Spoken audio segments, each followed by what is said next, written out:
Thanks, Gordon, and thanks for everyone who came along to dinner last night too. Seeing your name on a cake is always a really lovely thing, so thank you very much indeed. So, oh, that's Gilberg, by the way. If anyone picked up on that, that's the beach below Gilberg Hall in Galilea, where 2 days before he writes the important thing is to find the truth that's truth for me, the truth which I'm willing to live and die. 2 years before that, 22-year-old Kierkegaard stands on that cliff and imagines all the dead people he's lost in the last year floating around his head. It's a spectacular piece of writing. So, just to sort of recap where we were yesterday, we had a whole bunch of really dense stuff about the nature of consciousness. Here's what we've seen so far. Oh, and there's some more kind of slightly more later Danish painting in today's one, late 19th century. So that's Hammershøi there, who did a whole series of these really cool, beautiful Danish interiors with his wife Ida facing away from him and with their head bent over something. He did so many of these that I think a couple of years ago one of the Danish newspapers ran a whole bunch of them with the caption, "Did Hammershøi actually invent the smartphone?" So,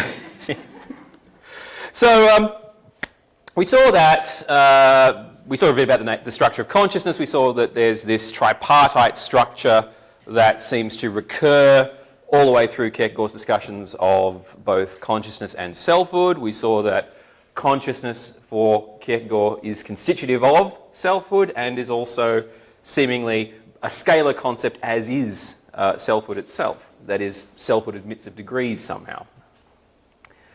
We saw that consciousness is interested, or is interestedness, which we saw has a dual aspect as both a structural designation of consciousness, consciousness as in-betweenness, but is also a much thicker concept that involves a kind of reflexivity.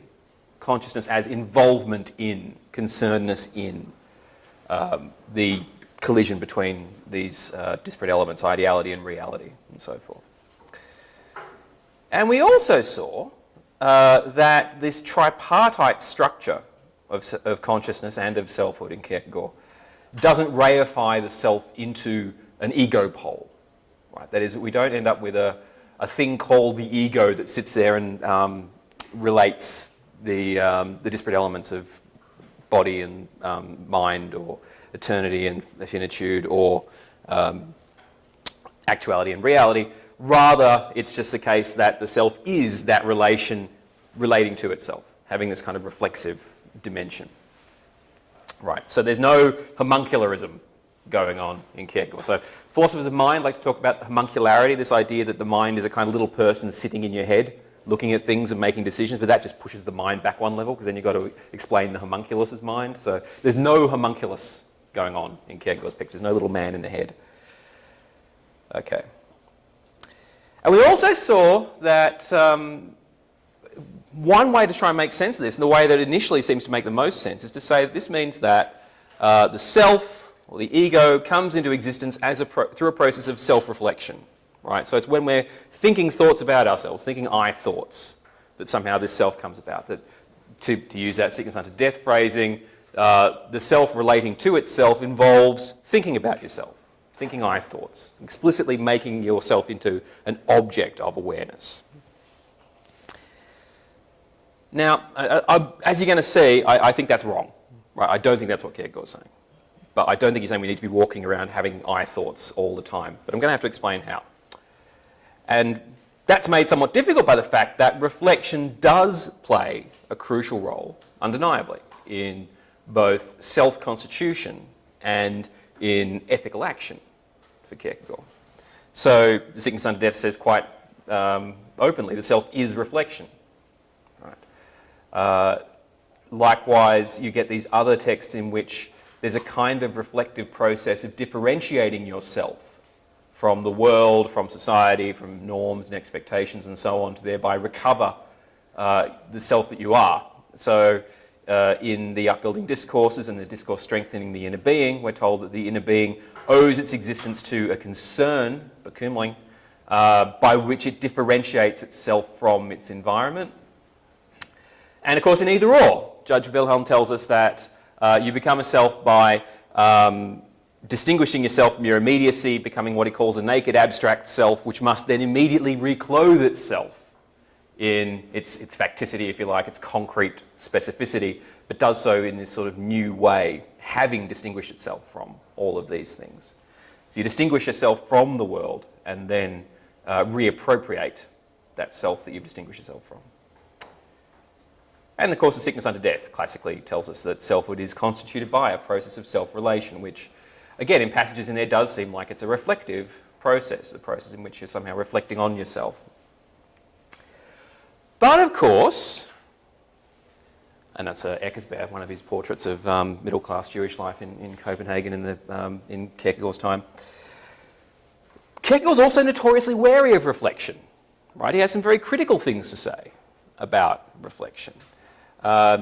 Firstly, you can have highly reflective forms of life that are actually disastrous, right? So, I can't think a few people have written on this, but if you look at the trajectory of either or, you go from the completely non-reflective seducer, Don Juan, all the way through to the hyper-reflective seducer, Johannes, at the end there. Andrew Cross talks about this in Cambridge Companion, that this, he's sickeningly reflective, right? He's deeply, deeply reflective. He just doesn't reflect in the right way. He doesn't reflect all the way down to the grounds of his malaise, if you like. But he's nonetheless hugely hyper-reflective. And of course, absent-minded professors, who we talked about yesterday, can be extremely reflective. They're just not reflective in the right sort of way, necessarily. Two Ages, of course, has a lot of very negative things to say about the nature of reflection. Not completely negative. Even Two Ages acknowledges that reflection is necessary for ethical action, that reflection can avoid just mere impulsiveness or, destructive forms of thoughtless action. But he also thinks that the reflective character of the age innovates the age and makes it impossible for it to actually do anything or for anyone to do anything, which is ultimately a kind of cryptic strategy of evasion, which we also find in Sickness Unto Death. The most dangerous words are, "We will consider it tomorrow," right? That we can use reflection to evade ethical action, to actually, we know what we have to do, and then we use reflection to basically make doing the exact opposite or not doing anything the thing that we should do, the thing that's a sagacious thing to do. And I tell you, if you wanted to put your finger on one particular genius in Kierkegaard's moral psychology, and he's an incredible describer of human psychology, but to my mind, one of the best things he's best at is hunting down avenues of evasion, right? He will not let you get away with anything, and he's brilliant at that. So reflection's a pretty complicated sort of thing for Kierkegaard. It has this positive valence, but it also seems to entail enormous risks, reflection. And it also has this particular problem. That's Koyer there, P.L. Koyer and his wife, Malie, and that's a self-portrait. He says that there's one of the problems with reflection is that it can't be stopped by its own internal resources. So in the postscript, reflection has the notable quality of being infinite, but being infinite must in any case mean that it cannot stop of its own accord, because in stopping itself, it indeed uses itself and can be stopped only in the same way as a sickness is cured if it is allowed to prescribe the remedy, that is, the sickness is promoted. Right, so reflection can't stop itself. And you get this as well in Johannes Climacus Ode Omnibus Dubitandum Est, where he says that the character of reflection is such that as soon as you doubt something, as soon as you come up with a proposition through reflection, that then becomes a new premise for doubt. Right, so the process can't stop itself. Reflection can't stop itself. How do we get out of that then? Well, we get out of it through resolution. He says, I'm charging the individual in question, this is postscript again, I'm charging the individual in question with not willing to stop the infinity of reflection. Am I requiring something of him then? But on the other hand, in a genuinely speculative way, I assume that reflection stops of its own accord. Why then do I require something of him? And what do I require of him? I require, oh, okay, done something there. Technology.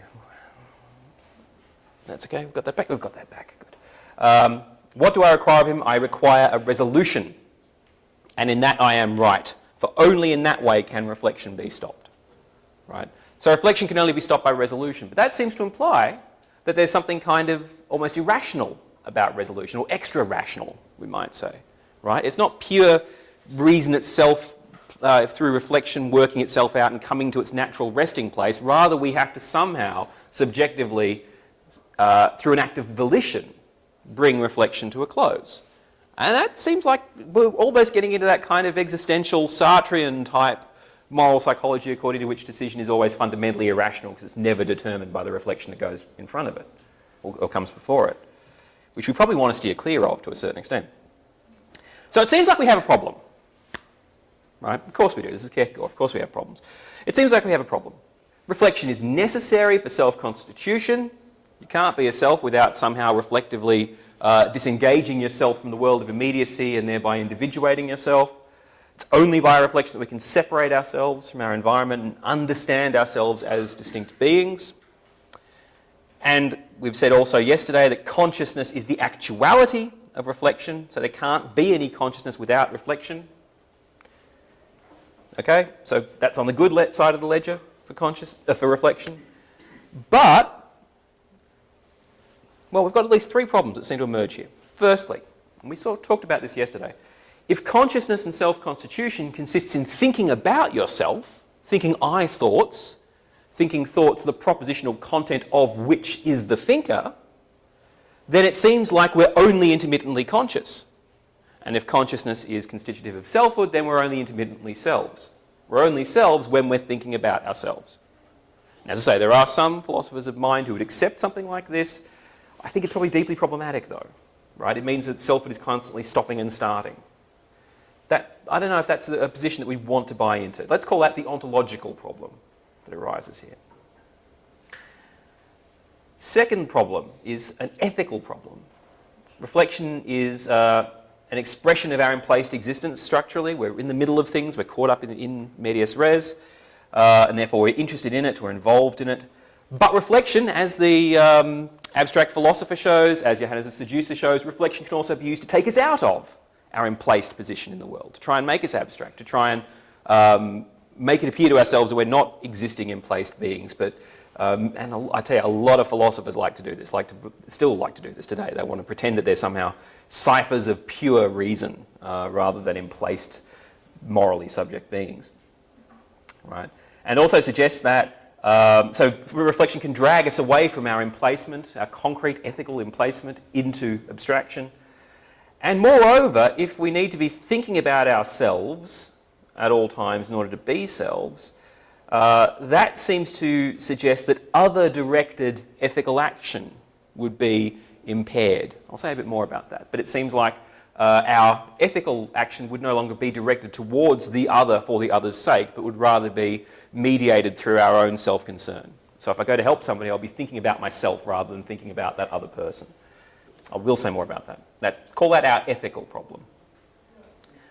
Third problem, reflection, as we've seen, can't be stopped by itself. It can only be stopped by an act of will.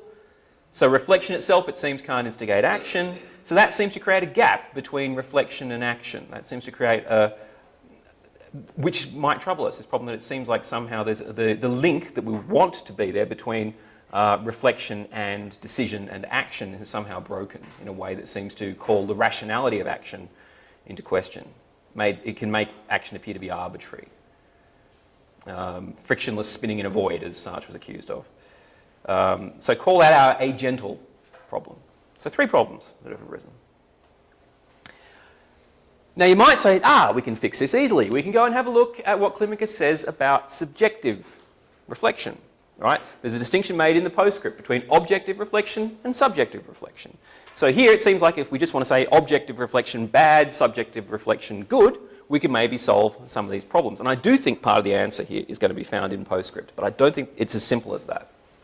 So Climacus tells us in the postscript, the way of objective reflection turns a subjective individual into something accidental and thereby turns existence into an indifferent, vanishing something. So this is how you abstract yourself out of existence, through objective reflection. It needs to be indifferent, and indeed it's important for it to be indifferent. And as we heard yesterday, this applies, he thinks, appropriately to certain kinds of endeavour, mathematics, for instance. Subjective reflection, on the other hand, he says, turns inward towards subjectivity. And in this inward deepening will be of the truth, and in such a way that, just as in the preceding, when objectivity was advanced, subjectivity vanished, here subjectivity itself becomes the final factor and objectivity the vanishing. Now, I've emphasised this quote here. Here it is not forgotten, even for a single moment, that the subject is existing. So our question then is, what does not forgetting for a single moment mean? What does that involve? Right. Does that mean thinking about yourself? Does it mean thinking I thoughts? Does it mean that at every single moment you're thinking, I am an existing individual, I'm an existing being? If that's the case, that doesn't seem like it's a possible or even remotely possible model. That doesn't matter. I think Kierkegaard often demands us that we do impossible things. I don't think Kierkegaard believes that ought implies can. I don't think he accepts that Kantian premise at all. That's fine, neither do I. Just a further quote from the postscript on this. When the question about truth is asked objectively, truth is reflected upon objectively as an object to which the knower relates himself, or to which the knower relates. We'll take the size, it's just reflexive. What is reflected upon is not the relation, but that what he relates to is the truth, the true. If only that to which he relates is the true, then the subject is in the truth. When the question about truth is asked subjectively, the individual's relationship is reflected upon subjectively. If only the how of this relation is in truth, the individual is in truth, even if he, in this way, were to relate to untruth. And of course, this is what then gets into the passionate pagan example, which has been problematized in the literature. Does that mean that the passionate Nazi is better than the dispassionate liberal and so forth? So, again, the interesting question, just as our question is, what does it mean to not forget at any moment that you're existing? What does it mean to turn your attention to your relationship to what you relate to? Does that mean that your relationship becomes the intentional object of your thought, or the propositional content of your thoughts? If so, then I think we've got problems. That doesn't seem like, as we've seen, a realistic view of how these things work. Okay. Now that ethical challenge that I mentioned, probably the sharpest version of that you'll find is in the work of K. Lustrup, a figure who Kierkegaard scholars haven't had very much to say about, I think because he's a critic of Kierkegaard, and we don't really like criticising Kierkegaard very much. In fairness, it has to be said, a lot of Lustrup's criticism of Kierkegaard is actually, he says Kierkegaard, but a lot of it's actually about Christopher Olsen Larsen and the Tilleverv movement, from whom he was kind of working out his gradual break. Nonetheless, he does have some interesting critical things to say about Kierkegaard, which are worth a look. He's also, I think, an outstanding moral philosopher in his own right, and well worth a look, and deserving of the minor renaissance that he seems to be getting in Anglophone moral philosophy at the moment. There hasn't really been any Danish philosopher since There hasn't been any since Lustrup. Yeah. Well, he's also, I will say, on a really cynical level, if you've learnt Danish to study Kierkegaard, it's really the only thing you can do in philosophy with, unless you want to get into Höfting. I mean, Lustrup's kind of the only thing left. But I think he's actually a really wonderful, supple, interesting thinker. He's also maddeningly vague sometimes. And once somebody points out to you that he looks kind of like David Lynch, you just can't unsay it. Somebody pointed this out to me recently. I was like, oh, you've just ruined Lustrup for me. Or greatly improved. So Lustrup has this critique of Kierkegaard in which he basically says that Kierkegaard's ethics are too self-absorbed, basically, too reflective. There's that beautiful quote that never before in ethics has ethics so shut itself in as it does in works of love, which drives Kierkegaardians insane, right? We hate that phrase. But it's an interesting challenge. I think Jamie Ferreira has met that challenge beautifully in her book and put some of these objections to bed. But he does say that Kierkegaard's basically just too reflective. His view of ethical life is too reflective. And you might say, well, hang on, whoa, doesn't Climacus tell us to not abstract ourselves out of existence? Lustrup thinks that, you're kind of somehow abstracting yourself out of the ethical sphere by being too concerned by principles or too concerned by your own ethical status. Isn't that precisely what Kierkegaard warns about? To which Lustrup's reply is yes, but he says for Kierkegaard, the task is and remains to think that existence which thinking consists in abstracting from. So he thinks that Kierkegaard's still caught up in thinking existence, he's just doing it in a different sort of way. Now both Kierkegaard and Lustrup see existence as structured by a demand, but, and this is kind of Lustrup's version, for Kierkegaard that demand points beyond the world. Die to the world, renounce the finite, including the merely ethical. Loving the neighbour consists in helping the neighbour to love God. rather than just acting sedulously for the sake of the suffering other. Whereas for Lustrup, the demand is to act for others whose life we find in our hands. He argues that when you find, in every interaction with another person, they are in your power to a lesser or greater extent. How their life goes is in your power to a lesser or greater extent, and that generates a demand to act for their sake instead of your own. Which he then says also finds expression phenomenally in what he calls the sovereign expressions of life. He never gives a canonical list of this, but he particularly focuses on things like trust, mercy, sincerity, which he thinks are not discursive or behavioural options that we can kind of pick and choose from, but rather they're expressions of life itself that impose themselves on us. And there's something to this. They have a kind of independent force to them. Trust kind of imposes itself on you. Honesty kind of imposes itself. It comes out to spite yourself sometimes. And his idea is that basically, instead of thinking about your own status in the way that Kierkegaard recommends, you just have to sort of give in and get out of the way and let these sovereign expressions of life do their job and try and stop prevent the selfishness of humans from getting in the way of these sovereign expressions or corrupting them. So he says Kierkegaard never spared these sovereign expressions of life so much as a thought, and that is no accident. He's forced to leave them out of account in order to preserve the role of self-reflection. For to say that the expressions of life are sovereign is to say that in them the human person is ipso facto himself. He no longer has to reflect upon becoming an independent person in the way that Kierkegaard seems to want, nor has he to reflect upon the task of becoming his true self. He only has to realise himself in the sovereign expression of life, and it is that expression of life rather than reflection that takes care of the person's selfhood. So we sort of somehow just accede to these sovereign expressions of life, let them do their job, and that's how you get yourself. Not through thinking, not through reflection, but just through spontaneous trust or spontaneous mercy acting through you, if you like. He says, when you do that, Lustrup says, you no longer have to reflect about becoming your own person, nor do you have to concern yourself about becoming your true self. You only have to realise yourself in the sovereign expression of life, and it is that expression of life rather than reflection that secures for a person his being himself. How do you do that? Lustrup never tells us, right, ever. And in fact, nice anecdote here, Hans Fink, who was one of his students, says that he asked him this once as a nervous undergraduate in the 70s. He said, so if somebody was really very reflective and very, overthinks everything, how can he then stop doing that and just become allow the sovereign expressions of life to do their work? And Lustrup replied, well, he can just stop doing that. Which is probably, I think, the only answer he could give, given his position, and yet not terribly helpful. Okay.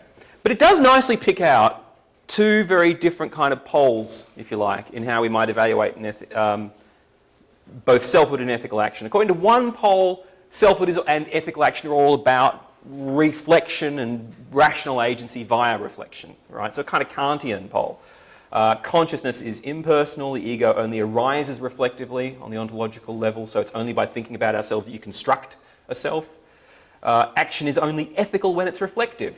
Right? Christine Korsgaard says this. It's beautiful that the mother bear bravely runs out to defend her cubs. It's beautiful that she does it, but it's not ethics. It's not an ethical action because it's not reflective, it's not driven by principle, it's not rational. It's only by rational thoughtfulness that our actions have moral value, unless you have the Kantian holy will, and nobody does. And also you might say action's only personal when it's reflective. We often take our reflective positions to be our true positions, not our sort of spontaneous, thoughtless responses. We talk about, this is my considered view, right? That's my real view, not my, not my spontaneous, reflexive response to things. The other pole says, no, actually spontaneity has moral value, right? If you drop your wallet in the street, and I see this happen, if I stand there thinking, would it maximise the good for me to hand this back? Or, what is the handing wallet back's maximum universalisable? Or, what would the virtuous man do in this case? If I was an Aristotelian megalosuchos, what would be my course of action here? That seems less morally praiseworthy than the person who just goes, oh, hey, you dropped your wallet, right? That spontaneous action somehow seems more valuable than the thoughtful or reflective one. And also you might say that consciousness is personal and suffused with a kind of mindness that predates reflection. Right? So there's, again, these ontological and ethical aspects here that fall under these two kind of poles. Okay. So that puts some flesh on the bones of our problems. How are we going to go about answering them? Well, I think Kierkegaard actually has two answers that we can find to solve these problems, both of which are interesting. One of them only solves our ontological problem, or rather dissolves the ontological problem. The other one actually seems to solve all three. It's slightly costly because they're actually pushing a lot of work into non-theticality, but nonetheless, it seems to answer all three. So the two answers I want to go through here are the temporality answer and the non-theticality answer. Ugly word, but there it is. The temporality answer says that the temporality of selfhood that we find in Kierkegaard complicates how we talk about things like duration in a way that just obviates that ontological problem that we talked about. And the non-theticality answer solves both the ontological and the ethical and agental problems. So I'll walk through these. First to this temporal answer. So, the ontological problem. Must I be constantly thinking I thoughts in order to be a self? And Eclimicus tells us that the self only becomes a self by relating to itself, or a human being, sorry, a menisker, only becomes a self by relating to itself. Right. So what does relating to itself mean? Okay. Does it mean overtly thinking about yourself? Right. That would imply that we only exist when we are overtly thinking about ourselves. Right. And you might say, well, maybe that will fly for Anticlimacus. After all, he talks about loss of self. He talks about being in despair as not being a self, overcoming despair is acquiring a self or becoming a self, and he also talks about the possibility of losing the self. There's that famous quote, to the greatest danger in the world of losing oneself can pass off as easily as if it is nothing. Every other loss, an arm, a leg, $5, a wife, etc., is bound to be noticed. On reflection, it's probably better that he didn't marry in the end.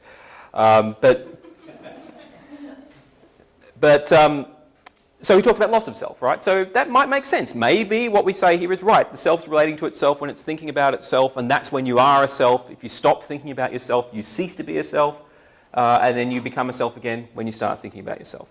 Not an attractive view. Not a particularly, pretty sort of view, you might say ontologically, and not one that sounds particularly realistic. But nonetheless, you might think it's kind of defensible at least, even if not ideal. But the temporality that's going on in the sickness unto death is really, really weird. The temporality of despair is really quite odd. He says we can lose a self, right? That is, we can enter into despair. But Anticlimacus also tells us that if you're in despair, that means you were always in despair, which implies that you were never, in fact, a self. So how can you lose a self and have never been a self? Likewise, not being in despair, he says, must signify the destroyed possibility of being able to be in despair. If a person is truly not to be in despair, he must at every moment destroy the possibility. Right? So not being in despair implies that you can't fall back into despair, and yet it seems like you can lose yourself. So there's some weird contradictions going on here that are to do with the nature of duration and temporality. Really important quote, I think, for understanding sickness unto death, this one here. Every actual moment of despair is traceable to possibility. Every moment he is in despair, he is bringing it upon himself. It is always the present tense. In relation to the actuality, there is no pastness of the past. In every actual moment of despair, the person in despair bears all the past as present in possibility. I think that passage is kind of a key. There are others too that are important, but I think that's kind of a key here. If you want to look at the self in terms of its duration, right? As I said yesterday, that's a side-on project, right? That's if we stand there beside a self with a stopwatch and we say, okay, how long is this self lasting as a self? Right, so it's leaving despair now. Oh, they've stopped thinking about themselves, they're no longer a self, right? So you can, the sort of thing you could time, or, with a stopwatch or a calendar or whatever. That's, I don't think, Anticlimacus' question. Anticlimacus' question is first personal and thereby also present tense. The question is, am I now in despair? And therefore, am I now a self? And when we change things to that present tense perspective, then a lot of these questions about duration disappear, right? Because in fact, it turns out that by asking those questions about duration in this context, there's a kind of category error, right? Because the question is always present tense, questions like, do selves cease to exist when we're not thinking I thoughts, involve a kind of category mistake, right? So in a way, this question becomes a question of, okay, right now, while I'm thinking of myself, am I in despair, right? So I'm already relating to myself just by asking that sort of question here and now, rather than talking about selves in general viewed diachronically from some sort of third-person perspective. It's a tricky thought, but I've consistently found it really, really hard to express it in any kind of clear way. I've still never really managed to do it. But there's this interesting point that when you're looking about a first-person, present-tense perspective, certain kind of questions about duration are either complicated or turn out to be the wrong sort of question to ask. So that's one way out of this, right? The temporal answer implies that questions like, are we only conscious when we're thinking I thoughts, embed the same sort of category mistake as that ontogenetic question yesterday. You know, how do children become conscious?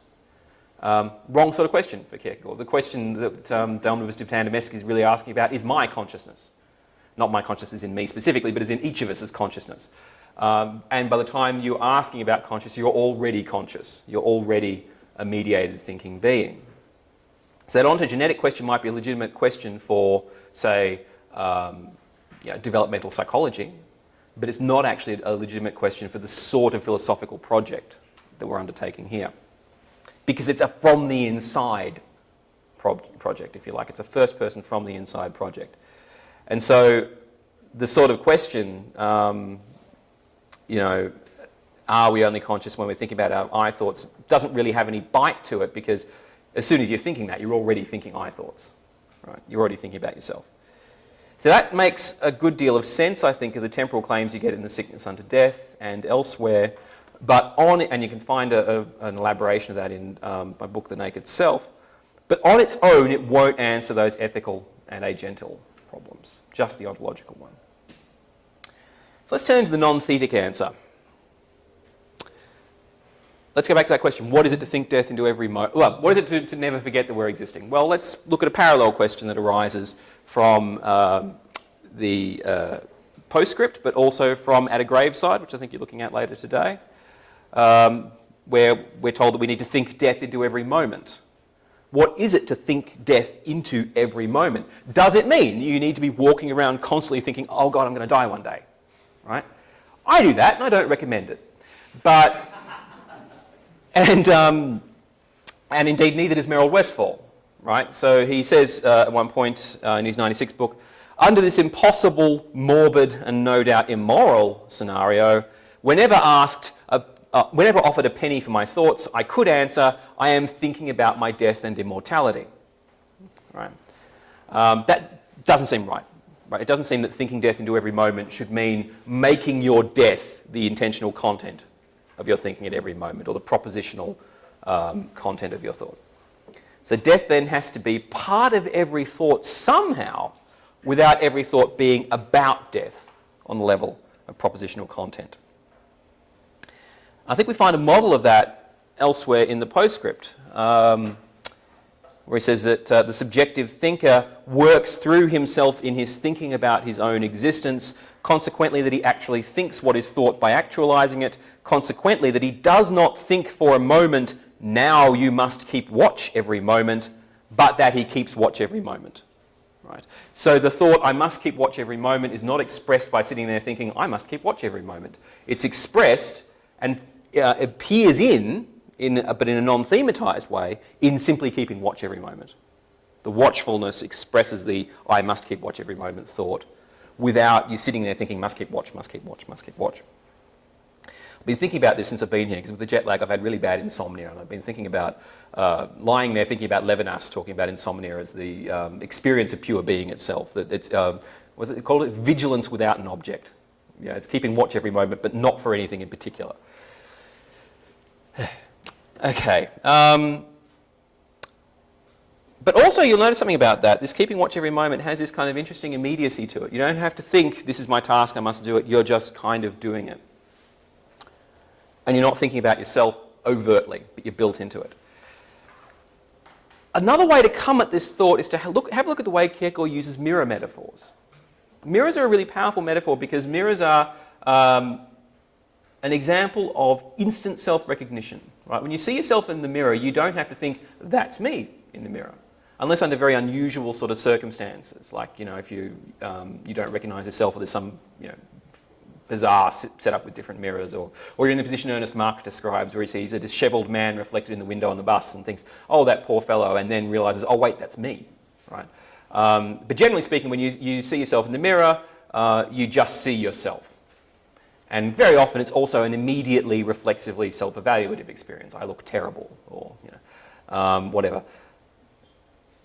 But now, mirror metaphors are interesting in the way they're used in Kierkegaard. For instance, there's the extended use of the metaphor of the mirror of the word for self-examination as a metaphor for what goes on in the proper reading of Scripture.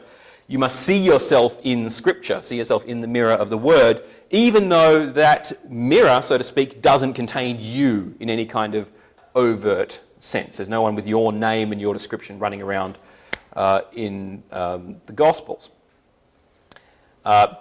One thing that Kierkegaard makes use of here is the prophet Nathan's parable that he gives to King David, the parable about slaughtering sheep. King David says, oh, that man who's slaughtered his neighbour's sheep instead of his own should be killed. And Nathan says, thou art the man, right? And of course, the point is that David should have seen that the story was about him. Instantly, he should have seen, this is about me. I'm a terrible person. I should go and fix up what I've been doing. He should see that immediately. He shouldn't need to be told, thou art the man, or the tale is told of you.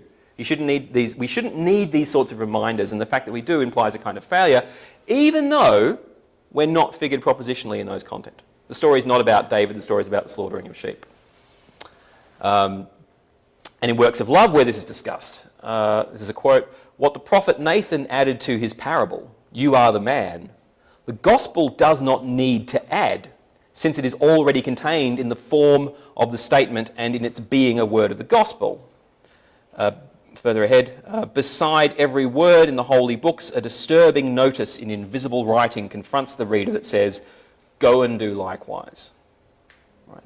So you're to see yourself in these scriptural narratives, even though you are not there on the level of propositional content, and you should do so, ideally, in this instant way that doesn't need to be reflected upon, like, some sort of syllogism of, oh, that man did a bad thing by stealing his neighbour's sheep.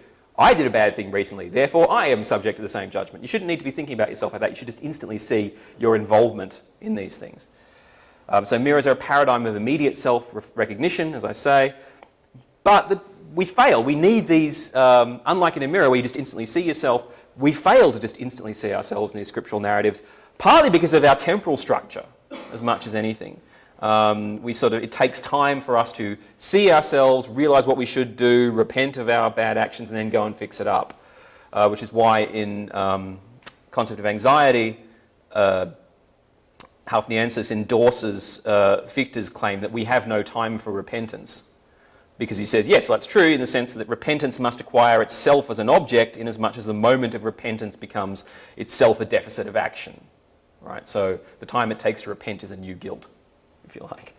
But there's still this regulative ideal of immediate recognition of oneself, self-recognition and action. Right? That is that you should simply see the narrative, see what you should do, and go and do likewise, instantly. But we're fallen creatures and we actually do need sometimes to be told, you're the man, whatever else. Not as in you're the man, as in, thou art the man. But the ideal, the regulative ideal going on in this is an instant unity of perception, self-recognition and action. Right? Which is precisely what Lustrup is endorsing in his discussion of spontaneity. That's what he says the Good Samaritan does. The Good Samaritan doesn't sit there thinking, well, does Kantian ethics demand that I do this? Or even, what does communal ethics demand that I do here? If he did that, he'd be thinking, well, actually, as a Samaritan, I don't owe this guy anything. He doesn't do any of that, or Lustrup says, at least as we're told the story, he just instantly acts for the sake of the other without sort of thinking about himself or without thematising his own relationship to the injured man on the road. He doesn't think of his own moral status. He simply helps the wounded man. But Lustrup says, again, we're fallen creatures and we very often don't do this. We don't just spontaneously act for the sake of others. We don't just spontaneously realise the sovereign expressions of life. So what we have to do is we then have to fall back on substitute things like moral codes or moral principles or virtues or so forth, what he calls substitute motives. He said it's good that we have those, they do make us act better than we otherwise would. You know, a Kantian Samaritan, he said, would be better than a brutal Samaritan who doesn't help, but nonetheless a Kantian Samaritan is not as good as the Good Samaritan because the Good Samaritan just acts instantly. So again, this awareness of, in both cases, a kind of regulative ideal of spontaneous action, spontaneous self-recognition and action that doesn't think about oneself in doing it, but we also need these reminders because we very often fall short of that ideal. So that's our ethical problem. So it seems like the non-theticality issue here is saying that we solve the ethical problem by saying that our relation to ourselves is present in our response to others, just not on the thematic level. It's there, but it's non-thetic, right? It's part of our response to others, but it's not what we're overtly thinking about when we do these things. What about the agental problem? If, as I've said, reflection can't be stopped by reflection itself, then resolution can't be a direct product of reflection, but becomes an interruption of reflection, which seems like it's thereby non-rational, or extra-rational, at least. How do we get around that? And this also comes back to, this connects with the ethical problem. How do we become spontaneous? Right? How do you, and this is a huge sort of problem, right? And I've got, advertising my own work, I'm sorry, but I've got a paper on this in Continental Philosophy Review from last year about Kierkegaard, Lustrup, the Rhineland mystics, and Zhuangzi. So it's a kind of eclectic paper, let's say. There's this interesting problem. How do you become spontaneous? That seems almost a contradiction. How do you work to become spontaneous? You know, Paul Simon says somewhere, improvisation's too good to leave to chance. Well, how do you become spontaneous in this way? Well, Kierkegaard has, as I've said, Lustrup doesn't really have a story to tell about that. You know, he can just go and do it. Kierkegaard has a story to tell. And the story is about how you reach a state of higher immediacy, right? There's that famous quote in the journals, faith is immediacy after reflection, right? So it seems like after reflection we need to reach a state of immediacy in which we don't have to think through these things, don't have to think thou art the man, don't have to think what's my relationship to this, don't have to think I thoughts, just spontaneously somehow reflect or channel almost the good. And this has, as I've said, interesting connections with both classical Taoism in Chinese thought and also with medieval mysticism. So from the Tao Te Ching, one who embraces the fullness of virtue can be compared to a newborn babe, such as Lily there, she's not that little now. Compare that to practicing Christianity. In order to enter the kingdom of heaven, a person must become a child again. But in order that his life can express that he has entered the kingdom of heaven, he must become a youth a second time. To be a child and to be a youth when one is a child or a youth is easy enough. But a second time, the second time is what is decisive. To become a child again, to become nothing without any selfishness, to become a youth again, although one has become sagacious from experience, worldly wise, to disdain acting sagaciously, to will to be the youth, to will to preserve youth's enthusiasm, rescued in all its original character, to will to struggle to the end, more uneasy and ashamed about haggling and bargaining, and what amounts to the same thing, about acquiring earthly advantage, than the modest girl is uneasy about an impropriety. Yes, that is the task. So this interesting idea that we need to somehow get to a state of second or higher immediacy. Immediacy after reflection, which is on a Glenn note somewhere, is actually a really paradoxical thought. How do you have a second immediacy? A little bit crass, but it's kind of like the idea of a second virginity. How can it possibly be the case that immediacy can be recovered after mediation? Well, again, there seems to be a path that here is can be described through the Taoists, through the medieval Rhineland mystics, like people like Tauler and Eckhart, who actually had quite an important influence on Kierkegaard, as our friends Hjördis Becker and Peter Scheider have argued. This idea that the self has to purge itself almost and this is a very Kierkegaardian phrase, become nothing before God, right? Die to the world. The purgation of a kind of ego and selfishness that's necessary before one can just spontaneously reflect divine goodness. So after reflection, a kind of stillness that allows the reflection of the good, what the mystics called via purgativa. And of course that leads to, and this is, I think, this has always been one of my favourite passages in Kierkegaard. It's a beautiful passage. I'll tell you a story about this actually after I've read it. Finally, it seems to him, this is in One Who Prays Aright, after he's learning to ask for fewer and fewer things from God, and then in the end he asks for nothing. Finally, it seems to him that he is reduced to nothing at all. Now the moment has come. Who should the struggler desire to resemble other than God? But if he himself is something, or wants to be something, there's something sufficient to hinder the resemblance.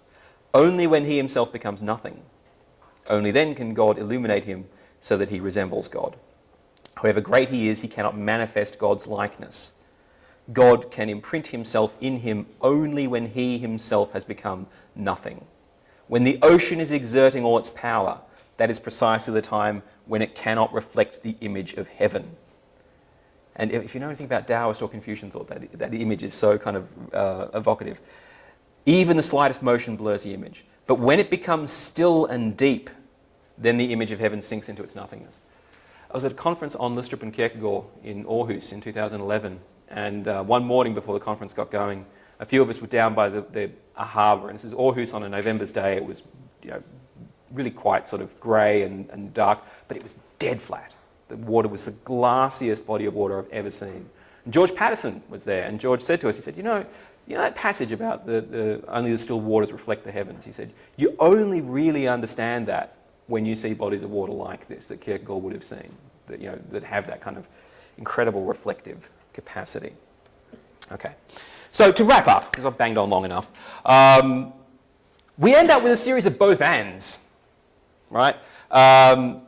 Self-reflexivity or activity is both proper to consciousness and a regulative ideal of consciousness. That is that structurally, reflexivity is just built into consciousness, but it's also something we're meant to achieve. Overt reflection both enables that reflexivity and can frustrate it. It's both a necessary stage and something we need to move beyond.